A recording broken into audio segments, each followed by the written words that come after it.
मेरा क्वालिफिकेशन नहीं है, मैं पढ़ाई ज़्यादा नहीं किया हूँ, नॉन मैट्रिक हूँ। मैं सोचता हूँ कि मेरा वाइफ को अगर पढ़ लिख के कोई आगे बढ़ाऊँ तो कल के दिन में याद करेगा मेरा हस्बैंड हेल्प किया। कहा जाता है कि अगर आप में कुछ करने का जुनून है तो फिर हर किस्म की परेशानियां आपके सामने सर खम कर लेती हैं।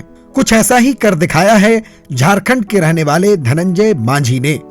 धनंजय ने अपनी हामिला बीवी की इम्तिहान में शिरकत को यकीनी बनाने के लिए झारखंड से मध्य प्रदेश के शहर ग्वालियर तक का तकरीबन 1200 किलोमीटर का सफर स्कूटी से तय किया।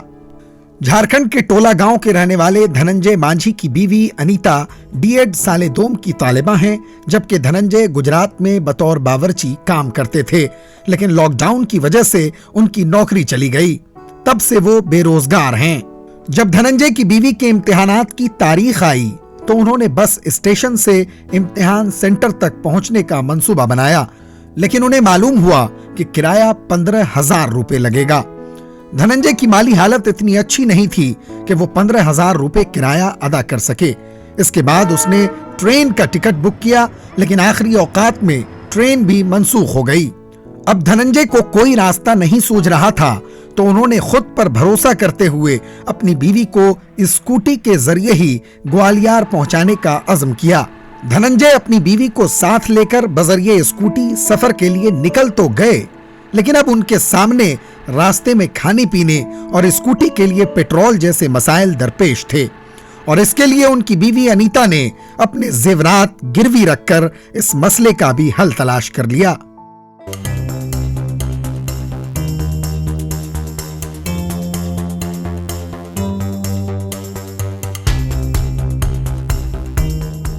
ग्वालियर पहुंचने के बाद उनके सामने अब नया मसला था कि कहां कयाम करें और इम्तिहान खत्म होने के बाद किस तरह वापस झारखंड लौटें। इस दौरान ईटीवी भारत के नुमाइंदे का धनंजय से साबका पड़ा।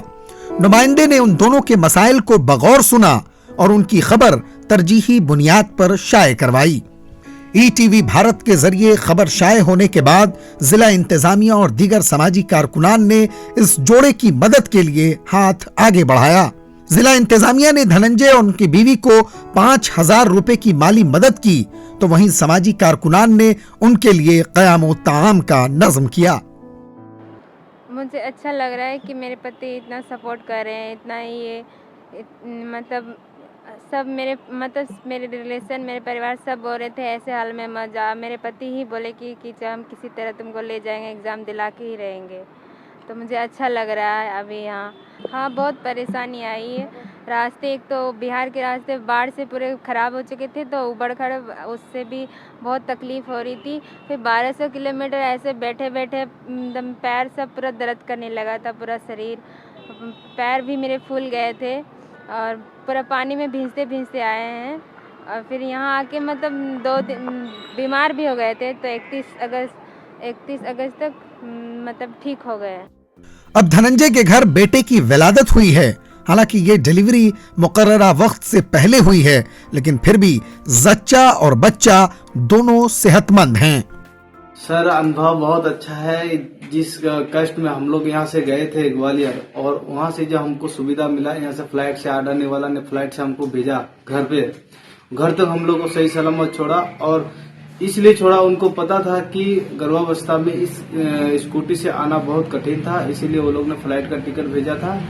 और उसके बाद भेजने के बाद में हमको यहाँ आने के बाद में कुछ ही दिन के बाद में 1-1.5 महीना के बाद में हमारा जो डिलीवरी हुआ मेरा बीवी का, और अभी बच्चा हो गया, अभी लड़का है। बहुत खुश हूँ। तो बहुत अच्छा कह रहे हैं, क्योंकि इतना एग्जाम देने के लिए बहुत कठिनाई से गए थे। कोई साधन उधर नहीं था, घर में पैसे भी नहीं थे, जिस वजह से मतलब स्कूटी से जाना पड़ा था। लेकिन वहाँ जाके मतलब ग्वालियर में जाके वहाँ के मीडिया प्रशासन सब ने इतनी मदद की कि जिस वजह से वापस आया अच्छे से एग्ज़ाम देके। जी, मैं जिस लिए मैं संघर्ष कर रही हूँ वो मैं टीचर बनने का मैं बनना चाहती हूँ, और मैं संघर्ष करती रहूँगी जब तक टीचर ना बनूँ। और साथ में अपने बच्चे को भी मतलब आगे पढ़ने के लिए सारा चीज सुविधा देना चाहती हूँ। धनंजय की बीवी की जिद थी कि वो डीएड का इम्तिहान देकर मुस्तकबिल में बतौर उस्ताद अपनी खिदमत अंजाम दें, ताकि उनका कुंबा परेशानियों से बाहर निकले, क्योंकि लॉकडाउन खत्म होने के बाद इस बात का इम्कान बहुत कम है कि धनंजय को दोबारा वही नौकरी मिले। धनंजय ने बीवी का साथ देकर शौहर होने का फर्ज अदा किया, जबकि इस दौरान अनीता ने भी हौसला बनाए रखा। इन दोनों के जज्बे को देखकर हर कोई उन्हें सलाम कर रहा है। नीज उनकी हिम्मत और लगन की चार जानिब तारीफें हो रही हैं। किसी ने क्या खूब कहा है कि कदम चूम लेती है खुद बढ़ के मंजिल, मुसाफिर अगर अपनी हिम्मत न हारे। Bureau report, ETV Bharat. 24 घंटे खबर लगातार देखने और पढ़ने के लिए डाउनलोड करें ईटीवी भारत।